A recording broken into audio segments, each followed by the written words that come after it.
Oh, melinjo. Melinjo. Hah? Ya Pak, ya. Oh, hebat. Hebat ya.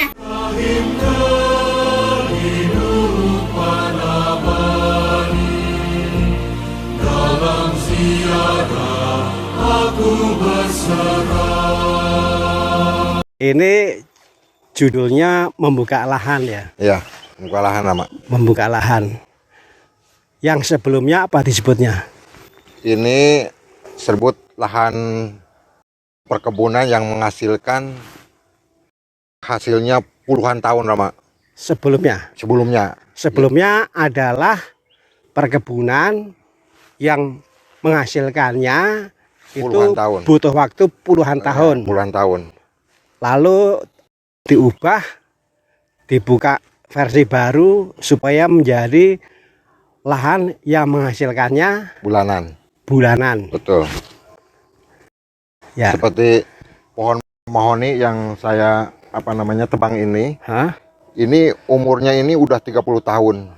Berarti tanah ini ya bermanfaat, tetapi harus menunggu sekian puluh tahun nama. Baru 30 tahun pohon mahoni ini bisa besar seperti ini.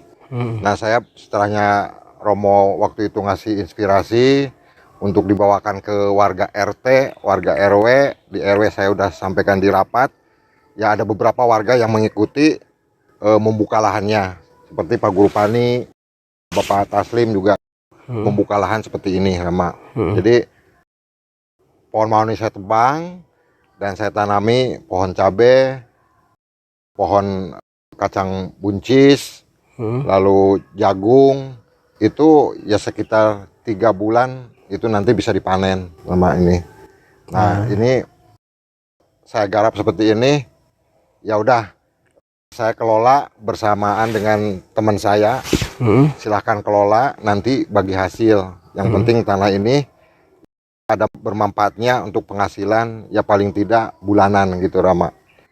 Tanaman tumpang tindih Rama ini. Tanaman ini tumpang tindih. Nanti buncis bisa dipanen.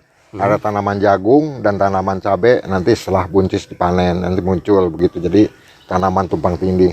Nah, untuk tanaman jangka waktu lamanya saya nanam seperti pohon duren ini. Ini montong ya mungkin sekitar 3 tahun katanya kalau menurut petani yang menjual ini. Itu baru bisa berbuah. Tapi saya tanam agak jarang. Ini dengan ukuran 7 meter. Nanam pohon duren ini ukuran 7 meter. Nah, untuk yang kosong-kosongnya baru ditanami palawija gitu, Mak. Ini bagus.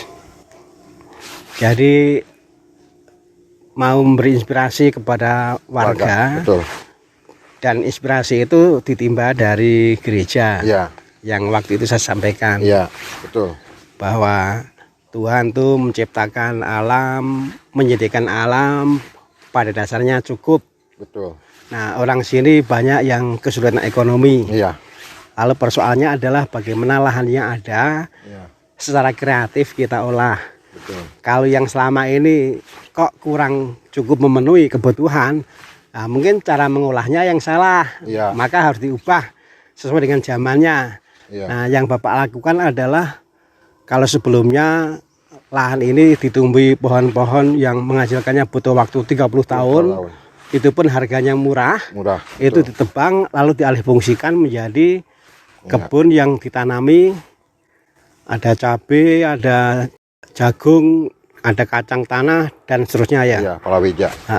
Dan Bapak bekerja sama dengan siapapun yang mau ya. Iya, yang mau. Tinggal bagi hasil ya. Bagi hasil, betul. Tapi yang menarik ini ya, yang menarik adalah Bapak mewartakan mengenai bagaimana secara kreatif melihat kembali soal penggunaan.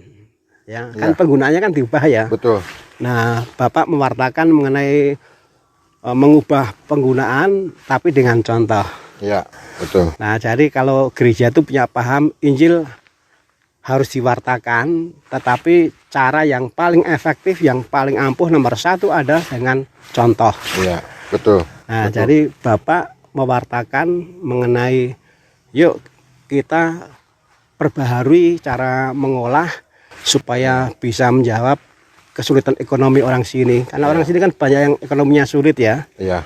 Nah, betul. Bapak melalui narasi disampaikan secara lisan sudah. Ya, sudah. Nah, sekarang tahap yang selanjutnya adalah Contoh. dengan contoh. Yang contoh.